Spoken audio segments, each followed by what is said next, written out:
right, so today in class, you're going to be working on a couple of things. So if you're here, this is the Fossils in Geologic Time digital notebook assignment. That means that you've entered into that from Canvas. So you probably logged in, saw something like this, today's to-do list, must do, warm up and table of contents, must do Fossils in Geologic Time digital notebook. So you're here right now. If you have not already, make sure that you completed your warm up on your warm up paper and filled in your table of contents for today. So if you click on this, this takes you back to the Google Slides that has that same must do and can do, then do. But you're going to go in, make sure that you've clicked on the warm-up slide, filled in your learning target and your reminders, answered the minute science question, answered the minute math question. So you've gone through down to about here. There's also an SOL review question for you to look at, and the Science Silly is right there. Then you're going to want to make sure that you filled in your table of contents. You've added 7, 8, and 9 to your TOC. After that point, you get to here, and it says make sure that you are completing your digital notebook. So let's look at that. Go ahead and type your name up here on slide number 1. Once you've done that, we're going to move on to slide number 2. Slide number 2 has a video. This is a science court video. It is about 25 minutes long, so you're going to make sure that you watch this entire episode. If it's not letting you click right here, like I can click and it starts the video, but if it doesn't let you do that, click on slideshow. It'll allow you to open up the video, then you can watch the whole thing. You can also click on this YouTube link. You can watch it on YouTube. That'll bring it up in a separate page. That way, if you wanted to split screen your computer, you could have the questions on one side, the video on the other. As you watch the video, answer these 18 questions. Make sure that you're typing your answers where it says, so you can go in, delete this, type your answers for what are fossils, and keep going until you've done all 18 questions. After that, you're going to move on to slide number 3. So this is the dating the fossil record activity. I'm going to zoom in just a little bit. All right, so your task. You've received 9 rock samples from a paleontologist in California. Your job is to arrange the samples in order from oldest to youngest, according to their fossil content, and to determine their relative ages using the process of relative dating. Results from absolute dating methods will not be available from a lab for several weeks, and the paleontologist needs this information immediately. You know from your previous work that the rocks of sample 2 are the oldest. So it's going to ask you to arrange the fossil cards in order from oldest to youngest. Begin with sample 2. You know that this sample is the oldest. So I went ahead and I gave you sample 2. And if it's the oldest rock sample, remember from last class that we learned that the oldest rock samples will be at the bottom of a layer of rock, and then the youngest samples will be at the top. So if I'm looking here, sample 2 has all green globus slimus fossils. And I know that from this key up here. So it says these are the globus slimus fossils. And so I'm just looking at, okay, that's all of sample 2. Then sample 1, these do not go in number order, by the way. So sample 1 has the globus slimus fossils, but it also adds in these round fossils. And these are going to be called Microbus hariasis. So these fossils, we're still seeing the fossils that were in the previous sample, but we've added a new fossil as well. For the next sample up, you're going to be looking, okay, so I'm looking in my cards, and I want to see probably that I still have the Microbus hariusness, the round fossils, and maybe I still have these globus slimus fossils, but maybe I've added something new onto that as well. So I see that sample 5 has all 2 of those plus an additional sample. So I'm going to move that one up here. I'm going to keep going, looking for samples that have similar fossils. So I see, okay, sample 7 has those round fossils as well as the kind of longer fossils right here. So I would probably move that up into my rock sample. I'm going to continue doing that until I get all the way up here to the top. And then I'm going to go ahead, once I've filled in all of those rock samples, I'm going to answer some questions.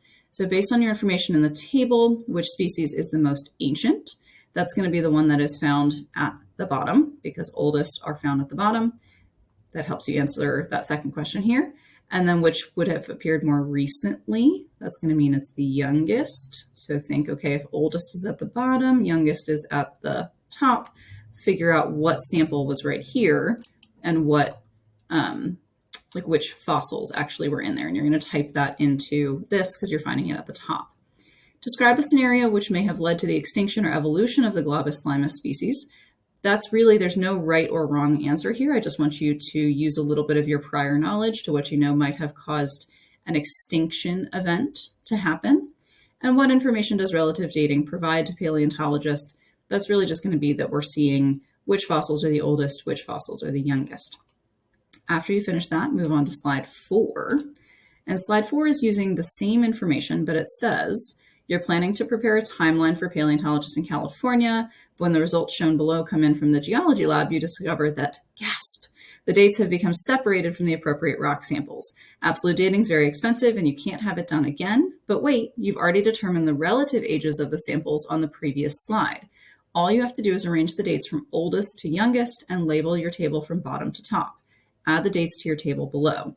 So I've got these drag and drop ages right here, and I provided you with a couple of them. So we know that sample 2 was the oldest, and then after that, we put sample 1. So I'm going to fill in here sample 1, and then, okay, going back, sample 5.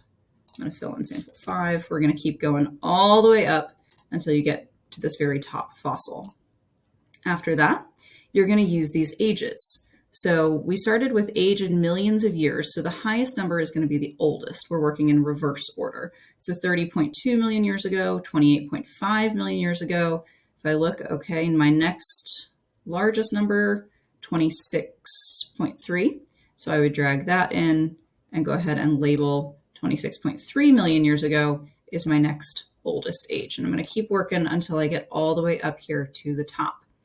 Now, this next section says the contents of the sample. So I want to know what fossils you found in each one of those samples. So looking at sample 1, or sample 2, sorry, sample 2 just had the Globus slimus fossils. Okay, so just Globus slimus. But then if I move up here, I still have the Globus slimus fossils, and I've added in the Microbus hariousness fossils. So I'm going to go in here, I'm going to type in, okay, Globus slimus, because I do have Globus slimus, and I have Microbus hariousness fossils. So I'm going to type those in.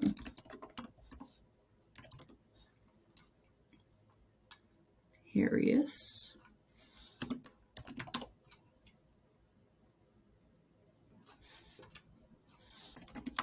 I did have to go back and look at the spelling, so you can always scroll up, see the spelling to help you.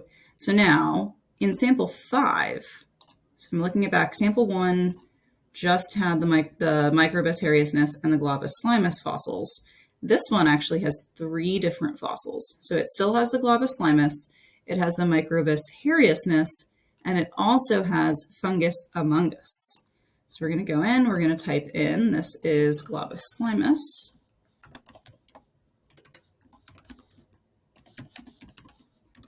Microbus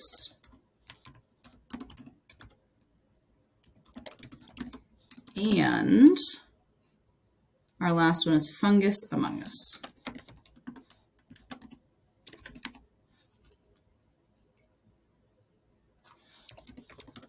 So that one's gonna be a little bit bigger. You can actually, if it bothers you, you can go in and make the font a little bit smaller. That way it fits onto that line. It's up to you. You're going to fill in the rest of these. So you keep going up. You're going to look at what was in this sample, type that into that next one, keep moving until you've got this entire table filled in. Once you're done with that, there are a couple questions. Which species live for the longest period of time? That's the one that you're going to see in the most rock samples. So look to see which fossil you find in the most number of blocks here. And then the fossil that lived for the least amount of time, that's going to be the fossil that's found in the fewest of those blocks. Lastly, compare and contrast the methods of relative dating and absolute dating. Just tell me how they're similar, how they're different. Make sure that you're using a minimum of 3 sentences. If you have any questions about this assignment, check in with me. You can message me in Canvas.